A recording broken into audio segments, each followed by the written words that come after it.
Hello everyone, welcome back to explore India with Rituja.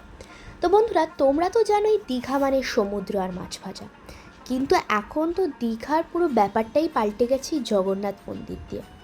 আমি recently গেছিলাম ওখানকার নতুন জগন্নাথ মন্দির, অ্যান্ড ট্রাস্ট মি, দূর থেকে দেখলে তোমাদের মনে হবে তুমি উড়িষ্যার পুরীতে দাঁড়িয়ে আছো। মন্দিরের ব্যাপারটা একটু বলে দিই। মন্দিরটা তৈরি হয়েছিল রাজস্থানের সেই বিখ্যাত গোলাপি বেলপাথর দিয়ে। পুরো রাজকীয় ব্যাপার। উচ্চতা প্রায় 65 মিটার। যখন ভেতরে ঢুকলাম, সত্যি বলতে একটা আলাদা শান্তি।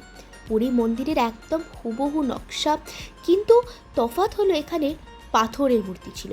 আর সবথেকে বড় কথা, এখানে জাতি ধর্ম নির্বিশেষে সবাই মন্দিরের ভেতরেই যেতে পারে, যেটা বেশ পজিটিভ একটা ব্যাপার। এবার আসি কাজের কথায়, কারণ ওখানে কিছু কড়া নিয়ম আছে যেগুলো তোমাদের মাথায় রাখতেই হবে। ড্রেস কোড, এখানে হাফ প্যান্ট বা জিন্স পরে ঢোকা একদমই বারণ। একটু মার্জিত পোশাক যেমন পাঞ্জাবি প্যান্ট বা মেয়েদের জন্য শাড়ি সালোয়ার পরেই যাওয়াই ভালো। ফোন বা ক্যামেরা কিন্তু মন্দিরের ভেতরে অ্যালাউড নয়, তার জন্য আমাদের এই ভিডিওটাও খুব ছোটোই হয়েছে।